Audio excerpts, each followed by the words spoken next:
Let's make a bet. I'm going to give a speech about a topic chosen randomly. If it's not persuasive, write L in the comments, and for every L, I'll do one push-up. But if it is, you have to subscribe. Deal? And when I'm done, I'll show you how you can do it too. The formula I'm about to use is how most TED Talks are structured and has 3 points. If you catch them all, your IQ will double, so see how you do. Okay, whatever this refreshes to is the topic. Okay. A lack of sleep limits your potential. The unfortunate reality is you need 7 to 9 hours of sleep every night to operate at your peak. And yeah, it's true, there's a Lilliputian amount of people for whom this doesn't apply, but if you're not watching this from your yacht, and DM me if you are, it ain't you. While this seems intuitive, an important part of hustle culture maligns 8 hours of sleep as a luxury. You gotta squeeze every last drop out of those extra hours or you're never gonna have enough time to grind or relax. Elon Musk doesn't sleep, Tom Ford doesn't sleep, Jack Dorsey doesn't sleep, our presidents don't sleep. Right now, some tech bro is walking around your office wearing the dark bags under his eyes like a meritorious service award going, "You're only on your 4th cup of coffee? I got up for work this Monday 2 weeks ago." So how are you going to say you need to leave at 5 because you need to sleep? But a lack of sleep limits your potential. When I was an undergrad at the very tail end, the last few months, my career plans took a... I can't say that. Let me rephrase. Things were going somewhat less than ideally. I was swimming around the primordial soup of jobs and career paths, and I really didn't even know what I was looking for, but I was desperate to start something. So I just cluster bombed companies with my resume, and I applied for this call center sales position at a company which is now bankrupt, by the way, so, get owned. But I had no sales experience whatsoever before this, so I figured to prepare for the interview, I would research the company and look up statistics from the industry. Being the brilliant genius that I am, I didn't start until like 2 a.m. the night before for my 9 o'clock interview because I was playing video games. But it's not like I pulled an all-nighter, and I figured a few hours of sleep for one night wasn't going to kill me. So I show up the next day to the office, and it's super nice, very modern, floor-to-ceiling windows, lots of natural light, and the receptionist takes me from the main entrance down the stairs to this small, hot, dark, little interrogation chamber where 4 different interviewers come in over the course of an hour to grill me on this entry-level position.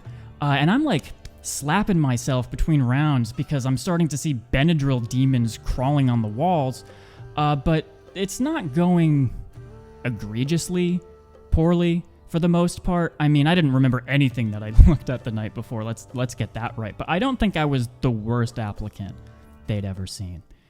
And finally, the last interviewer comes in, and she's super pleasant. We're making small talk, she apologizes for the long process, and she starts asking me questions, but they're mostly repeats, and again, I think it's going okay. Until she asks me, as a salesperson, how would you handle this specific situation with a customer? I don't remember what it was. It doesn't matter. Trick them into opening an account they don't need. And I spent at least 60 seconds trying to come up with anything to say to that. Any clarifying question, any strategy. I couldn't even think of a lie to tell her. Now, of course, it looked like I was ruminating upon a profound answer to that because I was sitting in silence for a minute like this. Right? And finally, I look her dead in the eye and I say, "I'm sorry, what?" And you're telling me you don't want such a quick-witted, adept wordsmith as part of your sales team? Anyway, of course I didn't get the job for a number of reasons. I also misspelled experience on my resume and was an English major, But I can guarantee you that I would not have sat there like a stone-faced Moai statue for 60 seconds, then watch her wipe my drool off the table if I had gotten a solid 9 hours. Now, I'm not saying you can't accomplish great things while you're sleep deprived, but let's discuss a sleep debt's effect on the body. When I was a kid, we had to get up every morning before the sun rose because we had to be in school at like 8 a.m. for some reason, and this resulted in most of us having a sleep debt. The answer at the time was to catch up on lost sleep over weekends, the logic being put in an hour here, take out an hour there, but now we know that's not how sleep works.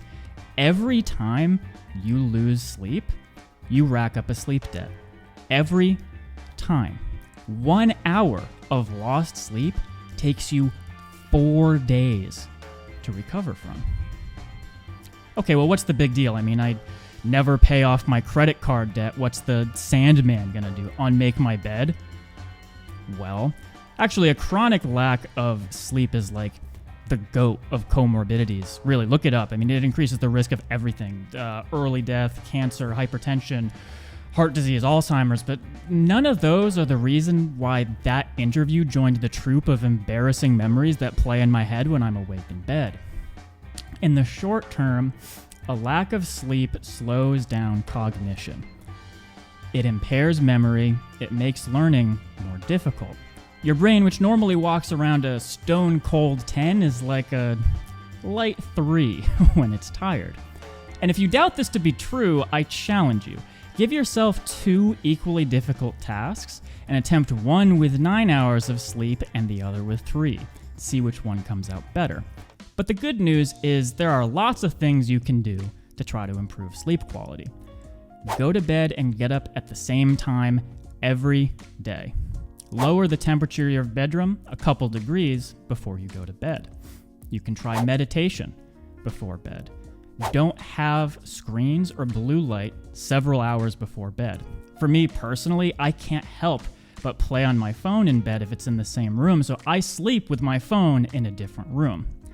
And the next time you're facing a problem and you're stuck, try literally sleeping on it, because you might get way more mileage out of being well rested than trying to force a couple extra hours of grind.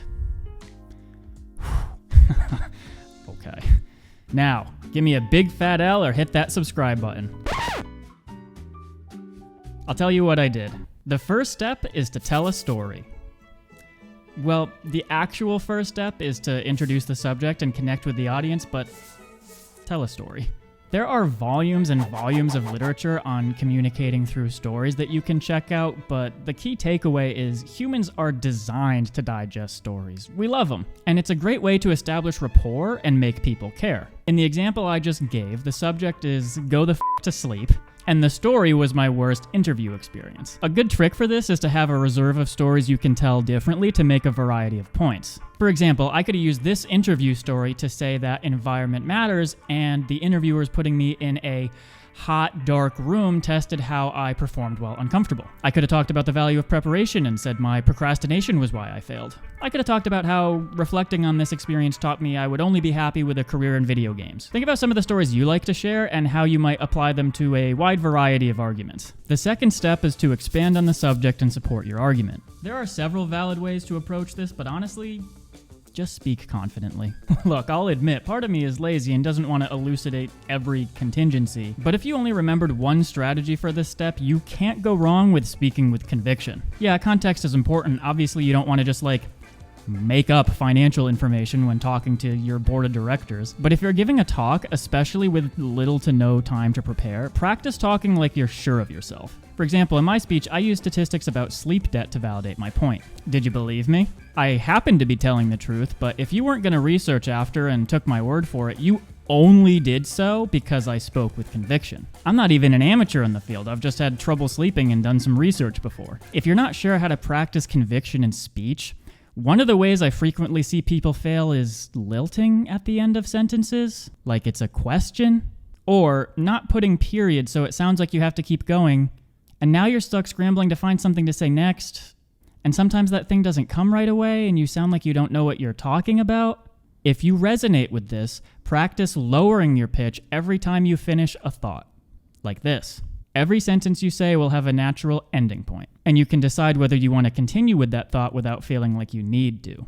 Finally, give them something to do. Have you ever sat through an interminable lecture, probably delivered in a monotone that just kind of ends? And you're like ready to catch a felony while the old professor hobbles off the stage? If you're gonna force me to listen to an hour of why sleep is important, don't you dare leave without telling me how I can get better sleep. And if you want to know how I could have avoided that bad interview to begin with, watch this video.